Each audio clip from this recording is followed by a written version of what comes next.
Welcome back to Tokenized. I'm Simon Taylor at the Avalanche Summit, and today I'm talking to Haseeb Quereshi, who's GP at Dragonfly. How are you doing, Haseeb? I'm doing good. Thanks for having me. No, thank you for being on the show. Big fan of Dragonfly. Of course, we had Rob on the show as well. Tell us a little bit more about you and, of course, Dragonfly. So I'm one of the managing partners of Dragonfly. Dragonfly, we're a global crypto investment firm. We invest across the stack from early stage all the way to mid and late stage. We've been around since 2018, so we've seen quite a lot. Early investors in Avalanche, we did their seed round way back in the day. Wow. So it's been amazing to have seen them, go through this journey from back when crypto was still a very kind of cypherpunk, risque, subversive movement to now seeing what it's become, like totally grown up and institutionalized. It's been pretty amazing. It's been a wild ride, hasn't it? And it's been a wild ride for stablecoins. It seems since the Stripe acquisition of Bridge, everybody's paid attention. But is that the only reason they're so hot right now, or is there something else going on? No, I mean, that's very much the sort of tail, wagging the dog. Bridge was because of the fact that stablecoins have gotten so big, and because Stripe and every fintech out there is seeing how massive the stablecoin flows are starting to be. Even before Stripe acquired Bridge, you had PayPal launching their own stablecoin. PayPal is the largest public fintech in the world. So the writing's been on the wall for a while. You've seen over the last year, stablecoins have grown from 2024. I think it was started the year at 140 billion, and we're now at just about 240 billion. So we've added $100 billion of stablecoins since the beginning of 2024. So massive increase in the total supply of stablecoins that exist, huge increase in the amount of flows, huge increase in the internationalization of stablecoins, where they're just flying around from country to country, import-export businesses. It used to be back in the day, stablecoins were only really used to trade crypto. That is not the story anymore. And that's why everybody around the world is seeing, oh crap, this thing is huge now, and it's a real business. It's unbelievable that when you hit those parabolas sometimes that people pay attention because product market fit has arrived. It's fascinating to watch. But there's something else going on as well, which is like the world of DeFi and TradFi used to feel like a barbell, and now that's converging. Why do you think that is? So it's pretty funny having seen the history of how all this played out, right? Where in the beginning, DeFi was considered to be a toy. It was considered to be totally untouchable by institutions. And the whole idea was that, we're going to use private blockchains or, blockchain, not Bitcoin or not crypto, in order to do some kind of interbank settlement type stuff, or, very, very cordoned off in our own domains that are purely for the enterprises. And increasingly what you're seeing is that, oh no, that's not the point of crypto and of blockchains. The point is to connect up to the wider universe of financial assets. And so seeing, stablecoins are a big part of that story. If you're going to be issuing financial assets on chain, you want to be connected to that conduit of where all the capital and liquidity is flowing, which is, where are those $240 billion of stablecoins? I don't want to be shut off in some corner of the financial universe. Otherwise, why am I even using a blockchain to begin with? So this is one of the big stories behind Avalanche to begin with, is that, all of the L1s that connect up to the Avalanche ecosystem, they're all able to bridge assets back and forth. And if you don't have that, and you're just kind of living off on your own on an island, if you're taking an enterprise blockchain like Canton, and you're just living out on your own, you don't care that there are stablecoins because you can't connect to them, right? So it's just like the internet back when many enterprises were talking about intranets. And this idea, they're like, the point of the internet is that we can have our own. And like, no, that's not the point of the internet. Point of the internet is that everything connects to everything. And you benefit from that global information liquidity layer. Well, we're doing the same thing, but for financial assets. What's fascinating to me is even the Canton world now is coming into other chains and interoperability, and that has landed. And I think Avalanche was one of the first to really realize that and try and make that a reality. That's right. Very, very, very early on. And then, of course, that brings in the institutions. What is it that they're seeing in what are you hearing from them in your conversations with institutions? What are they asking you? What do they want to know?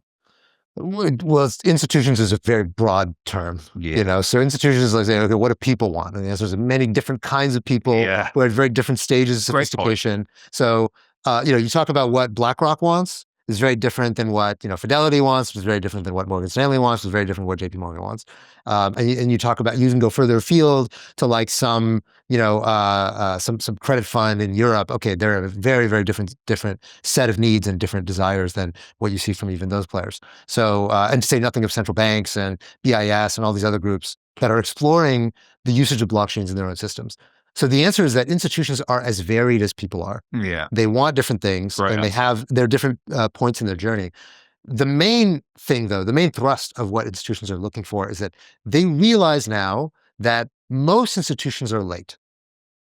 BlackRock is early. You have a lot of other folks who are early. Yeah. Who've, we've paid a lot of attention to folks like Franklin Templeton and even Goldman to some degree has been relatively early on the asset class. But most people are playing catch up.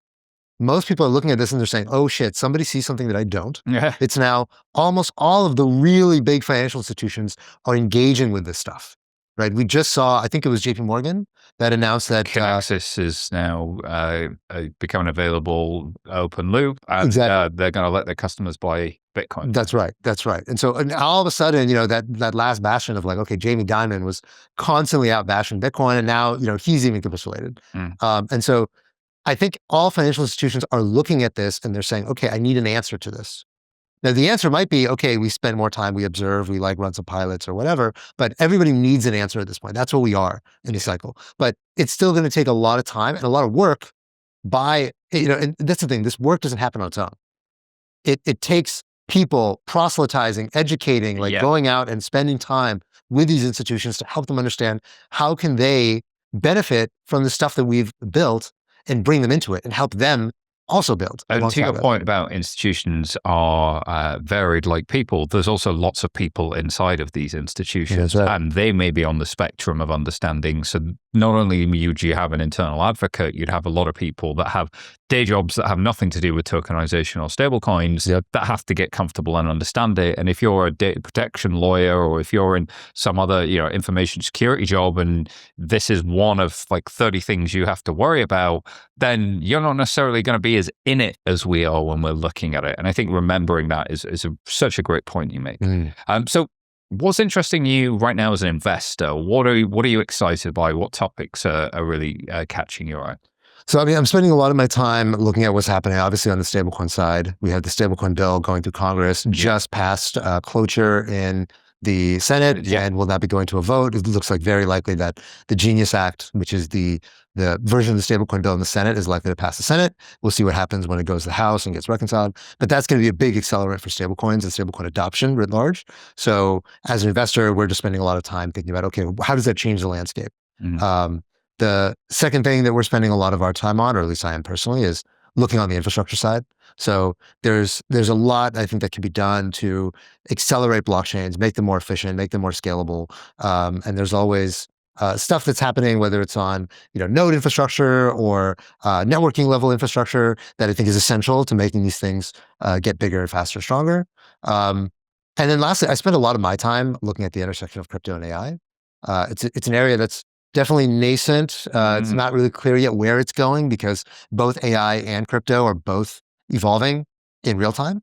But it's an area where I see a lot of the smartest founders going. And a lot of really futuristic, somewhat speculative, but still, there's kind of increasingly looks like there's going to be a there. But we don't know exactly what it's going to look like. And when. And when, absolutely. Because like with the whole VR thing, it's like you feel like it's inevitable, you just don't know when. That's right. For a lot of time, tokenization was the same. It was inevitable. The question was when. It feels like we've passed that flipping point. And there's also a lot of stablecoin settlement for agentic commerce types of conversations going on. And that may be an area where the rubber hits the road. But zooming out to macro, how do you think macro is impacting stablecoins and your universe generally of tokenized real world assets and everything else? So it's interesting because before we saw interest rates climb in 2022, on-chain treasuries basically did not exist. And the reason why they did not exist is that nobody cared, right? I mean, they were paying 25 basis points, right? So like, why would you ever want a treasury? Now, treasuries are some of the most in-demand assets on-chain. They're growing really rapidly, right?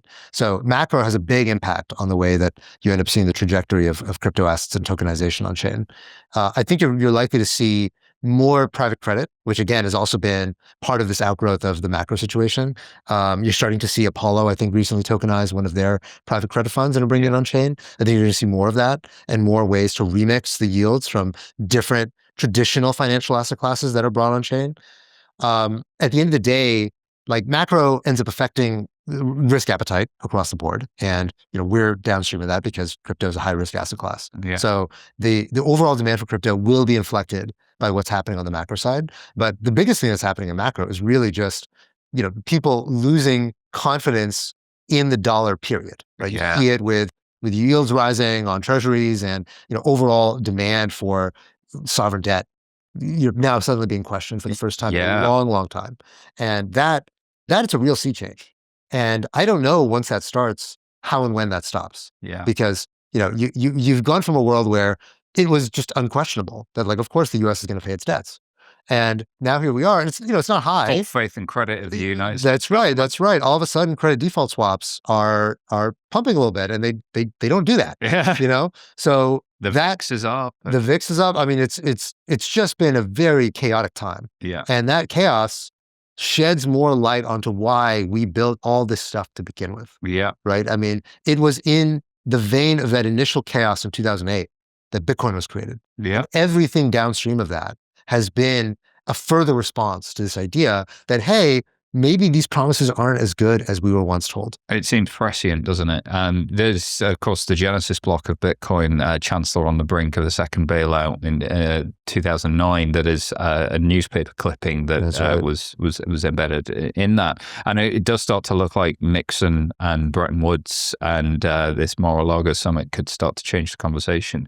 But sort of zooming back in a little bit from Dragonfly's perspective, what are your next sort of 6 months look like? What are you going to be getting up to? It's a good question. I mean, it's hard to say, to be honest. In crypto, it's very hard. 6 hours look like? 6 hours. I mean, we'll be hanging out here at Hatfield House, which is a pretty incredible venue. But the honest answer is that it's very difficult to predict the future. Mm-hmm. It's hard enough to predict the past. It's really hard to predict the future. So I would say, I feel like I just entered the Matrix. I know. No, but it's true. Is that I tell people at Dragonfly that our job is not to predict the future. Our job is to notice the present. Mm. And that is hard enough to really clearly see what's actually happening, what's going on chain, what's going on with stablecoins, what's going on with tokenization. What are the institutions really looking for, as opposed to what we want to say that they're looking for? Yeah. Right. That is hard enough to do as a VC.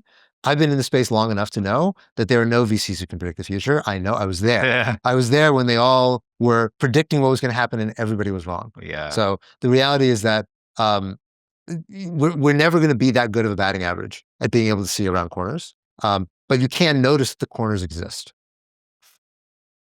I feel like you've said that before. That was far too sharp. But I have said it. I've said it to our own team before. Yeah, that felt like a rehearsed message. But listen, Haseeb, this was a great conversation. Thank you so much. If people want to learn more about you or Dragonfly, where do they go to do that? So just Google my name, Haseeb, Haseeb. You can find me as well as my writings on Twitter. Dragonfly, we're dragonfly.xyz. Heck yeah. Thank you. Thanks for having me.